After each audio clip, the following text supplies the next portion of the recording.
એક રાજાએ પોતાના મંત્રીને પૂછ્યું, મંત્રીજી, આ અંધશ્રદ્ધા શું હોય છે? મંત્રીએ થોડી વાર વિચાર્યું અને પછી બોલ્યો, મહારાજ, આનો જવાબ અત્યારે આપવો મુશ્કેલ છે. જો આપ મને 5 દિવસની રજા આપો તો પાછો આવીને હું એવું ઉદાહરણ આપીશ કે આપ પોતે જ સમજી જશો. રાજાએ આશ્ચર્યથી મંત્રી તરફ જોયું, પણ તેની ગંભીરતા જોઈને તેને રજા આપી દીધી. મંત્રીએ પ્રણામ કર્યા અને તરત જ પોતાના કામની યોજના બનાવવાનું શરૂ કર્યું. રાજાને બિલકુલ અંદાજ નહોતો કે મંત્રી આવનારા દિવસોમાં કઈ ચાલ ચાલશે અને કેવી રીતે એક સામાન્ય વસ્તુ આખા રાજ્યમાં હલચલ મચાવી દેશે. રજા મળતા જ મંત્રી સીધો નગરના એક પ્રખ્યાત મોચી પાસે પહોંચ્યો. મોચીએ હાથ જોડીને સ્વાગત કર્યું અને પૂછ્યું, હું શું સેવા કરી શકું સાહેબ? મંત્રી બોલ્યો, મારે એક ખાસ જોડી જૂતી બનાવવી છે, પણ માપ જેવી કોઈ વાત નથી. બસ તું તેને 1.5 ફૂટ લાંબી અને 1 મેથ પહોળી બનાવી દે. મોચી આશ્ચર્યચકિત થઈ ગયો. આવી વિચિત્ર જૂતી તેણે પહેલા ક્યારે નહોતી બનાવી. પણ મંત્રી આગળ બોલ્યો, જૂતી સાધારણ ન હોવી જોઈએ. તેમાં હીરા જવાહરાત જડી દેજે. સોના ચાંદીના તારથી સિલાઈ કરી દેજે. બાકી ખર્ચાની ચિંતા બિલકુલ ન કરતો. જેટલા પૈસા માંગીશ મળી જશે. મોચીએ વિચાર્યું, આટલું મોટું કામ અને આટલો મોટો ગ્રાહક? તેણે તરત હા પાડી. 3જા દિવસે લઈ જજો સાહેબ, તેણે આત્મવિશ્વાસથી કહ્યું. મંત્રી હસ્યો. તેની યોજનાનું પહેલું ચરણ સફળ થઈ ચૂક્યું હતું. 3 દિવસમાં મોચીએ મહેનતથી અનોખી જૂતી તૈયાર કરી.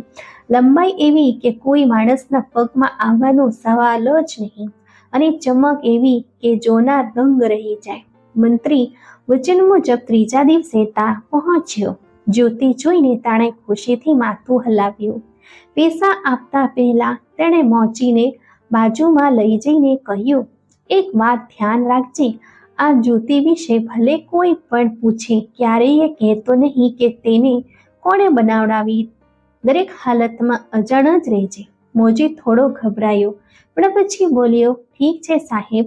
હવે મંત્રીએ જૂતીનો એક ભાગ પોતાની પાસે રાખ્યો અને બીજા ભાગને રાજ્યના એક પ્રખ્યાત પૂજા સ્થળમાં ચૂપચાપ ફેંકી દીધો, જ્યાં રોજ સવારે પૂજા થતી હતી.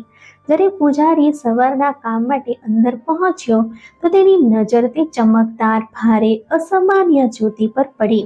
તે આશ્ચર્યચકિત થઈ ગયો. આવી જૂતી કોઈ મનુષ્યની કેવી રીતે હોઈ શકે?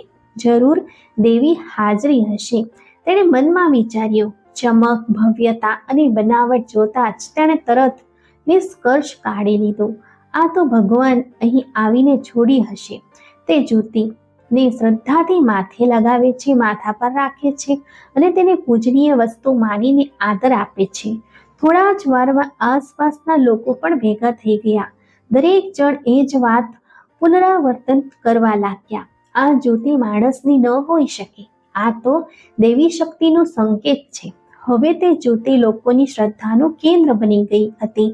જે પણ જોવા આવતો તેના મનમાં પહેલા આશ્ચર્ય અને પછી ભક્તિનો ભાવ ભરાઈ જતો. લોકો એકબીજાને કહેતા, જુઓ, ભગવાન ખરેખર અહીં આવ્યા હતા. કેટલાક લોકો તેને માથે લગાવતા, કેટલાક માથા પર રાખતા, કેટલાક ભીડમાં ઊભા ઊભા હાથ જોડીને નમન કરતા. આખા નગરમાં આ વાત આગની જેમ ફેલાઈ ગઈ.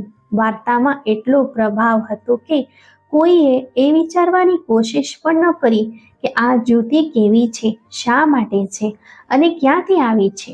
આટલી અસામાન્ય વસ્તુ જોઈને પણ કોઈએ તર્ક ન લગાવ્યો. બધાએ બસ માની લીધું. લોકોની ભીડ વધતી ગઈ અને જૂતી પૂજા સ્થળનું નવું આકર્ષણ બની ગઈ. કેટલાય લોકો તો તેને ચમત્કાર માનીને ઘેર ઘેર ચર્ચા કરવા લાગ્યા.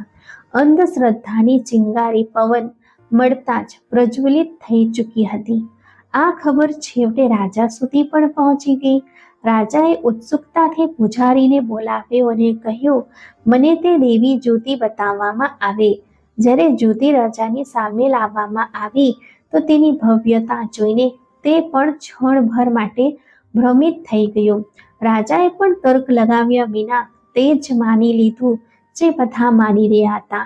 તેણે જ્યોતિને મોટા સન્માનથી માથા પર મૂકી કપાળથી સ્પર્શ કર્યો અને બોલ્યો, એને પૂછા સ્થળમાં જ સર્વશ્રેષ્ઠ જગ્યાએ રાખો. આ આપણા માટે સૌભાગ્યનું પ્રતીક છે. દરબારમાં હાજર લોકો પણ માથું હલાવતા રહ્યા. કોઈએ પ્રશ્ન ન પૂછ્યો, કોઈએ તર્ક ન લગાવ્યો. રાજાના આદેશથી જ્યોતિનું સન્માન વધુ વધી ગયું. હવે આખું રાજ્ય એક વસ્તુ પર વિશ્વાસ કરી ચૂક્યું હતું. આ જ્યોતિ ભગવાનની છે. 5 દિવસ વીતી ચૂક્યા હતા. રાજા પોતાના દરબારમાં હતો. જ્યારે મંત્રી પાછો ફર્યો, મંત્રીએ આદરપૂર્વક અભિવાદન કર્યું, પણ તેના ચહેરા પર ઉદાસી હતી. રાજાએ તરત પૂછ્યું, શું વાત છે મંત્રી? આટલો ઉતરેલો ચહેરો કેમ? મંત્રીએ ઊંડો શ્વાસ લઈને કહ્યું, મહારાજ, અમારા ઘરમાં ચોરી થઈ ગઈ છે. રાજા ચોંક્યો, શું ચોરી થઈ ગયું? મંત્રી બોલ્યો, અમારા પરદાદાની એક ખાસ જ્યોતિ હતી, બહુ જૂની અને બહુમૂલ્ય. ચોર એક જ્યોતિ ઉઠાવીને લઈ ગયો. બસ એક જ બચી છે. રાજાને જિજ્ઞાસા થઈ, શું તે જ્યોતિ તારી પાસે છે?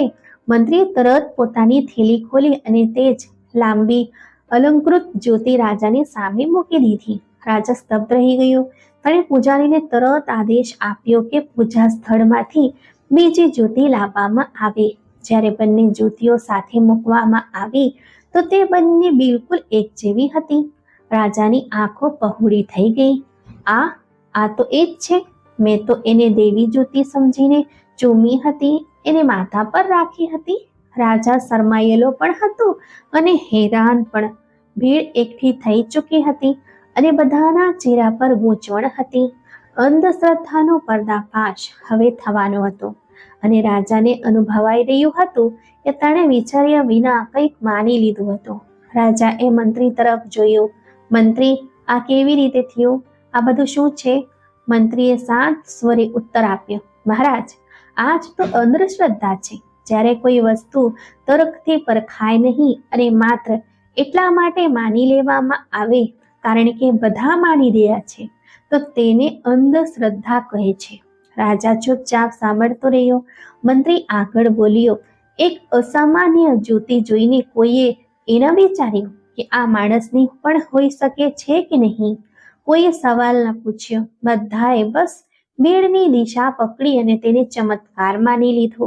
દરબાર શાંત હતો. લોકો મંત્રીની વાતોમાં છુપાયેલું સત્ય ઓળખી રહ્યા હતા. હવે રાજા સંપૂર્ણપણે સમજી ગયો હતો કે મંત્રીએ રજા કેમ માંગી હતી અને તેણે આ બધું કેમ કર્યું. રાજાએ મંત્રીની બુદ્ધિમત્તાની પ્રશંસા કરી અને કહ્યું, આજે તે સમજાવ્યું જે શબ્દોમાં સમજાવવું મુશ્કેલ હતું. આજે તે બતાવ્યું કે વિચાર્યા વિના કોઈ વાતને માની લેવી અંધશ્રદ્ધા છે. મંત્રીએ વિનમ્રતાથી કહ્યું, મહારાજ, પહેલા જાણો પછી માનો. કોઈ સત્યને પરખો, તેને ઓળખો. તર્કશીલ અને વિચારશીલ બનવું જ સમજદારી છે. તો મિત્રો, આજની આ વાર્તા તમને કેવી લાગી? કોમેન્ટ બોક્સમાં જરૂર જણાવજો. જો તમને વાર્તા પસંદ આવી હોય તો વિડીયોને લાઈક કરજો અને વિડીયોને વધુમાં વધુ શેર પણ કરજો. આવી જ નવી રસપ્રદ વાર્તાઓ સાંભળવા માટે અમારી ચેનલને સબસ્ક્રાઇબ કરજો અને હા, બેલ આઇકન દબાવવાનું ભૂલતા નહીં, જેથી તમે અમારી કોઈ પણ વાર્તા ચૂકશો નહીં. આપણે ફરી મળીશું એક નવી વાર્તામાં. ધન્યવાદ.